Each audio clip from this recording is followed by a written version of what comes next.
All right, so this is another bad movie review. I decided to do the prequels. Um, this is just episode one, obviously. I'm gonna do episode two and episode three. Those will be up pretty soon. Uh, I remember this is, I think it came out in '99. I remember. I think this is like my earliest memory of being in a movie theater. I remember a family friend took me to see it, and then afterward we like bought some of the toys and stuff like that. So I still have nostalgic feelings for this movie and for the prequels. I usually watch them maybe once a year, but yeah, this one's bad and the other two are pretty bad too. So let's get into it. So obviously it's written and directed by George Lucas. Obi-Wan and Qui-Gon Jinn, played by Ewan McGregor and Liam Neeson, they are dispatched by the Chancellor of Valorum. This is before Palpatine becomes Chancellor, and he actually does that in this movie later on, because there's a tax dispute. There's a dispute between the Trade Federation, the Viceroy, and I guess Naboo, or maybe just all of the outer planets, because I think they deal with the trade of like the outer planets. I believe. I think that's what it said in the opening crawl. Um, they have a blockade around Naboo, and they've shut down their trade to Naboo. They have the blockade around the planet, and somehow this is legal, and Congress is like disputing it to trying to figure out how to solve things. So they're doing this all for Palpatine because this is all part of his plan to become Chancellor himself by having a vote of no confidence in Chancellor Valorum. Uh, he tells them to actually go as far as to invade the to invade Naboo, and so they're doing that, and then there's two different things because he said once he becomes chancellor he'll make the invasion legal, but then also they're trying to get Queen Amidala Natalie Portman to sign a treaty to make the invasion legal. It's a bunch of political jargon, a bunch of political nonsense. But the Jedi's escape from the Trade Federation's ship, and they land on Naboo. They meet Jar Jar Binks, who's an annoying asshole. Then they make their way to Naboo, save the Queen, and they get off the planet. But some of her people stay back. So they try to leave, but they do leave, but they have to land in Tatooine because I think, what was it? Their hyperdrive was messed up or something like that. They needed a part to fix it. So Watto, the he's the only person on the whole planet, I guess, or the place that they're at that has the part to fix it. So they meet little Anakin, played by Jake Lloyd, and he has a really high midichlorian count because now we have to like quantify the Force now for some reason just to show that he's special. He's also Space Jesus because he didn't have a father. um, and so he's gonna pilot the pod for them because he has quicker reflexes and stuff like that. He's the only human that can do it in that area, and so they have that race. Qui-Gon Jinn tricks Watto into freeing Anakin when they win and all that. So they leave with Anakin. They go to Coruscant. There's a bunch of political nonsense that nobody could ever care about. It's very slow. It's very boring. Chancellor Valorum, there's a vote of no confidence on him, while Palpatine is kind of whispering in Queen Amidala's ear the whole time. So it's pretty obvious that he's the one pulling the strings. So I think the bureaucrats are like trying to do like a vote or something like that. They're not moving fast enough, so then they have to go back to Naboo to save it themselves. And also, Anakin can't train with the Jedi. Can't train to be a Jedi because he's too old. Even though I think he's only like 8 in this movie or something like that. So he's too old for indoctrination. You have to be like a toddler, I guess, for that. So Qui-Gon Jinn takes it upon himself. He's going to train him anyway because there's a prophecy that he's most likely going to bring balance to the Force or something. Also, Darth Maul. They got into it with Darth Maul on their way leaving Tatooine as well. Darth Maul is the villain in this. Yeah, Ray Park plays him, and he has no personality or anything like that. I think he only has like 2 lines of dialogue. We will have revenge or something, and so he's there with the Viceroy when they go back to Naboo to save it, and The Gungans are also there. I forgot to mention, like, the Gungans don't like the people from Naboo for whatever reason. It's really paper thin. Uh, and so they hook up with them and they're fighting to take back Naboo. And Qui-Gon Jinn dies because him and Obi-Wan take on Darth Maul. Anakin does a bunch of, like, ridiculousness to, like, to destroy the spaceship, controlling all the droids. And that's pretty much it. Also, there's this story where Natalie Portman has a handmaiden that's pretending to be the queen for her protection, even though she still goes to Tatooine and the queen stays back and stuff. She actively still puts herself in danger, so there's no real point to it. Keira Knightley plays that the fake queen. Let's start off with positives. I like Ewan McGregor as Obi-Wan. He does feel like a young Ben Kenobi. I think he's probably one of the bright spots of all three of these movies.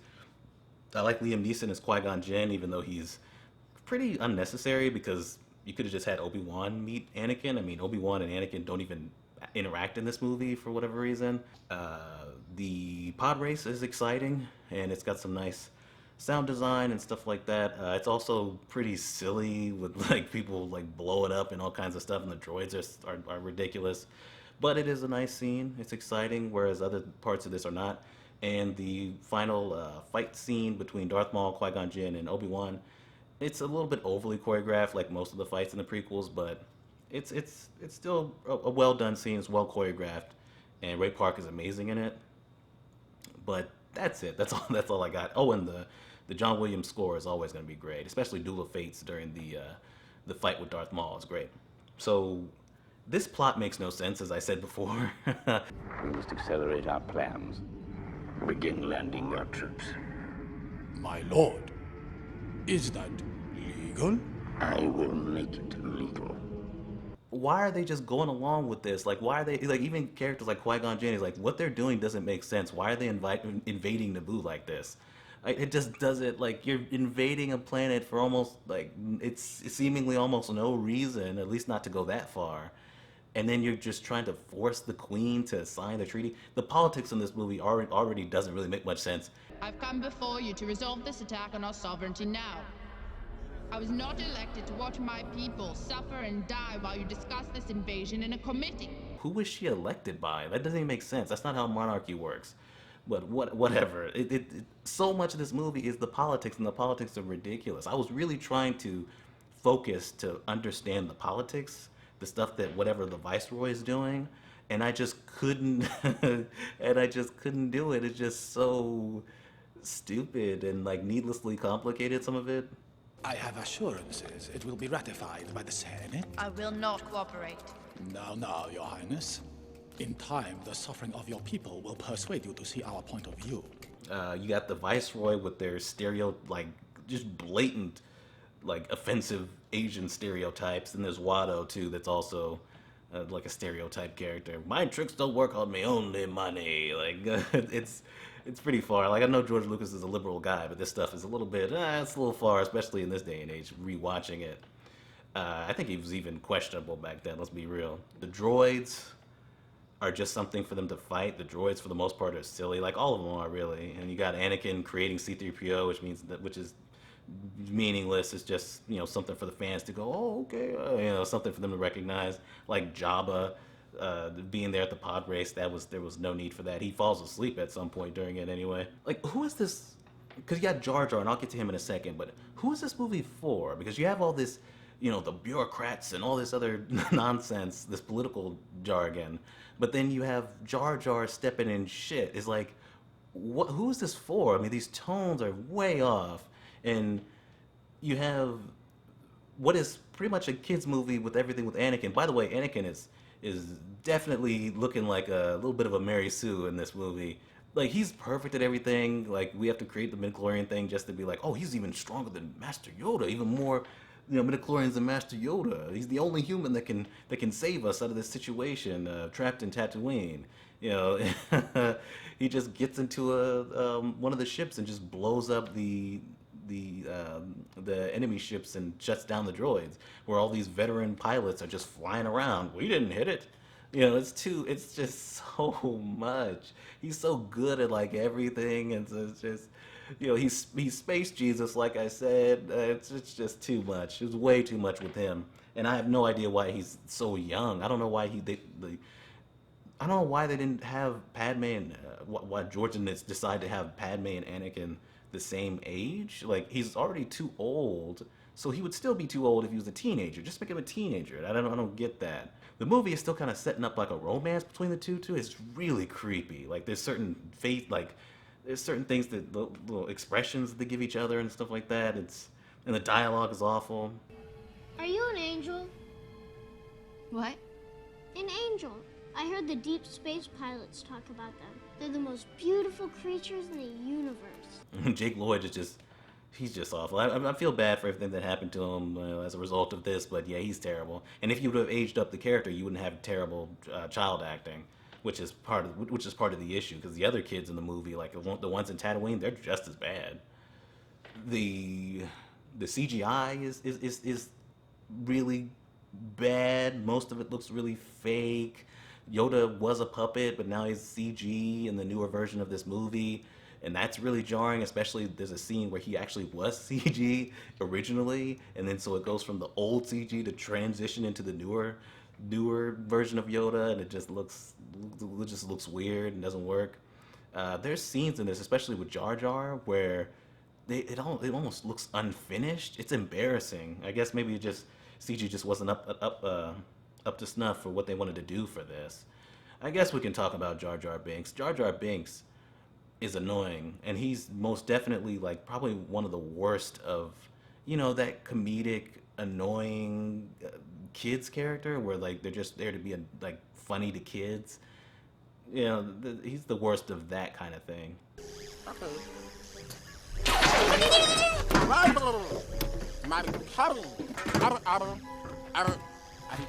I'm stuck.